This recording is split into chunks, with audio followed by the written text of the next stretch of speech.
Once again, good afternoon and welcome. We actually do have some monkeys here. You might not see them, but they are hiding behind the rocks. And as I'm throwing food in, I'm sure they will start popping out of the rocks. I would just give them a few moments. However, I'll go ahead and start off without them. Hopefully they'll show up very soon. Yeah, there's one right over there. Alright, these monkeys, they're called Java macaques or crab-eating macaques. Now that first name that they get, Java macaque, it's given to them due to the fact that they come from an island just off the coast of Southeast Asia. It's known as the island of Java. And they also get the name crab-eating macaque due to the fact that in the wild, their natural diet, it includes crabs and shrimp. Now, an interesting fact about these monkeys is that they can swim. Now, although all monkeys are able to swim, if you really enjoy swimming like these guys do, and since crabs and shrimp are frequently found in the water, Javas in the wild have to swim to get their food. And in this group, it's actually the juveniles. They like to do most of the swimming. Just like any other kid, they like to splash, have fun in the water, while the older macaques are either too lazy to work for their food, or they just don't want to get wet. These macaques, they were brought here in 1933 by a man named Joseph Dumont. He wanted to study primate behavior here in a semi-natural environment rather than having to travel and work in Southeast Asia. So what he did was he imported 6 of these macaques from their natural habitat. He released them here in this hammock, which is very similar to their native environment. As I was saying earlier, we do have about 140 of these macaques, and they are all descendants of those original 6 he brought here over 80 years ago. And what he wanted to study more specifically was the social structure of these macaques. They are based on what is called a dominance hierarchy. Now this is, you guys might know this a little bit better as a pecking order. What this means is that there is a monkey number 1. He's the leader or the alpha male of the troop. Under monkey number 1, there's a monkey number 2. We like to consider him like the vice president of the troop. Under monkey number 2, there is a less dominant, still very important monkey number 3, and it goes down the line from there. Monkey number 4, monkey number 5, all the way to the bottom of the group. And in this troop, Manolo, he's our number 1 monkey or alpha male. He's actually the one that is sitting in the back there. He's kind of stretching his neck to see what's going on over there. Now, that's our leader monkey or alpha male, and he's hiding now. Hopefully he'll come back out very soon.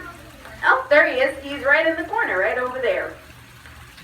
As leader, he does have a lot of responsibilities to the troop, and this is to maintain the ranking system and the social order of the troop. This means that if a fight was to escalate to a very serious level, it would be his job to break it up or to end it. He's also going to lead his troop from any outside aggressors. That could be a monkey from another troop or simply a predator.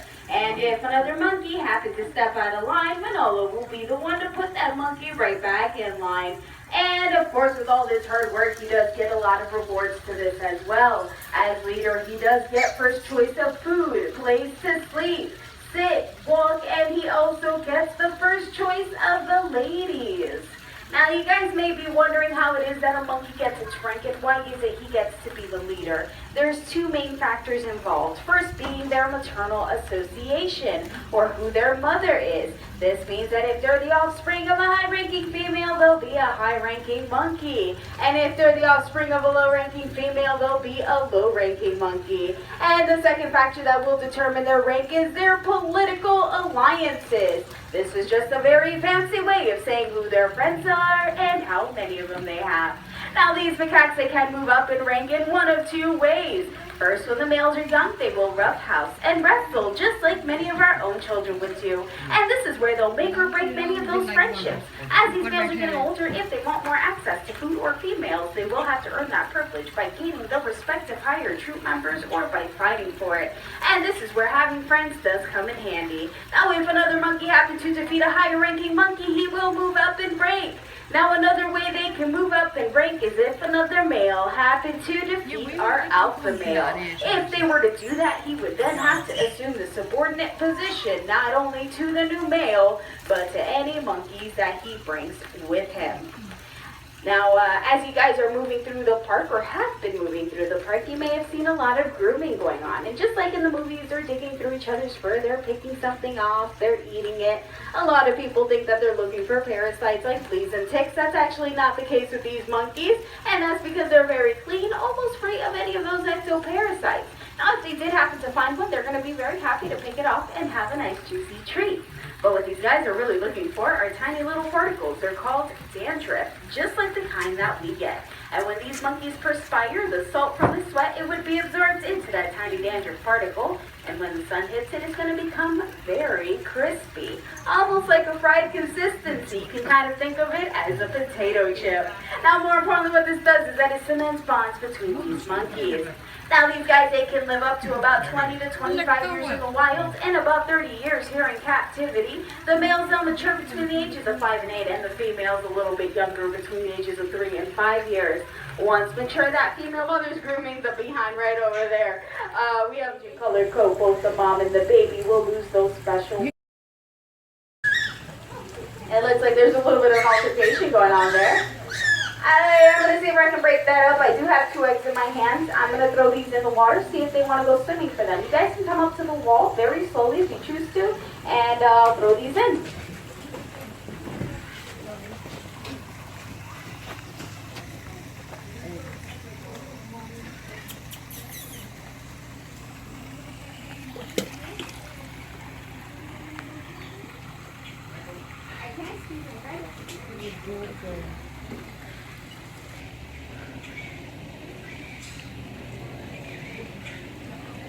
Alright, it looks like it's going to take a little bit of time for them to go for those eggs.